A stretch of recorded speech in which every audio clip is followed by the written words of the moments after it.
usenze ufise ico umusaba ugisabe wizeye. Yaravuze musabe muzohabwa.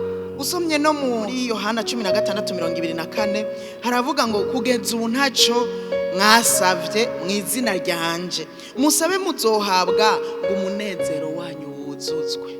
Uku gusaba tugahabwa biruzuza umunezero. Ariko rero aravuga ngo kugeza ubu ntaco mwasavye mu izina ryanje. Mu yandi majambo burya ntiturasenga, ntiturasaba. Iyo aduhaye umunezero uruzuzwa, hanyuma kubw'uyu munezero nibyo bidutera intege gusubirayo. Ariko dusabe neza, kuko hariho abandi usanga basaba nabi, basaba ibibahimbara. Usomye mu cete ca mbere Yohana yanditse igice ca 2 umurongo wa 16 ngo kuko ikiri mw'isi cose ari ivyifuzo vy'umubiri, ivyifuzo vy'amaso n'ubwibone bw'ubugingo bitanduruka kuri data wa twese, ariko vyanduruka mw'isi. Ibiri mw'isi usanga biriko biradukwega. Hari ubwibone bw'ubugingo, hari ivyifuzo vy'umubiri, hari ukwifuza kw'amaso. Ugasanga turiko turasaba turongowe no kwifuza kw'amaso. Hari ico twabonye, hari uwo twahuriye muri ville yambaye agakanzu kari kameze uko.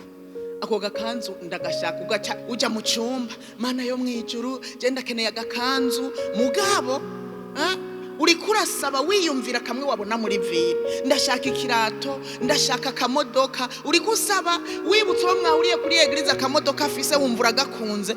Eka nidusabe twisunze byo muri inosi. Hari igihe dusaba ibintu twarongowe n'ivyifuzo vy'umubiri, twarongowe n'ivyifuzo vy'amaso, ivyo twabonye. Cete ca mbere Yohana yanditse 5 umurongo wa 14.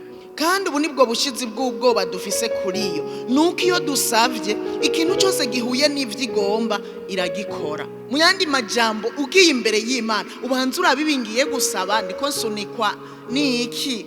Tumusavye ibihuye n'ivyagomba arabikora.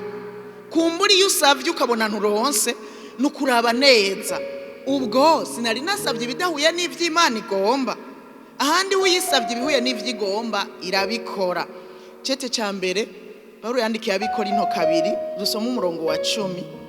Ariko Imana yabiduhishuriye muri mwemu wayo, mwema S.S.I byose nibihishijwe vy'Imana. Mu yandi majambo tugiye gusenga birasaba ko dusaba mwemu yera akaturongora kugira dushobore gusaba ibihuye n'ivy'Imana igomba.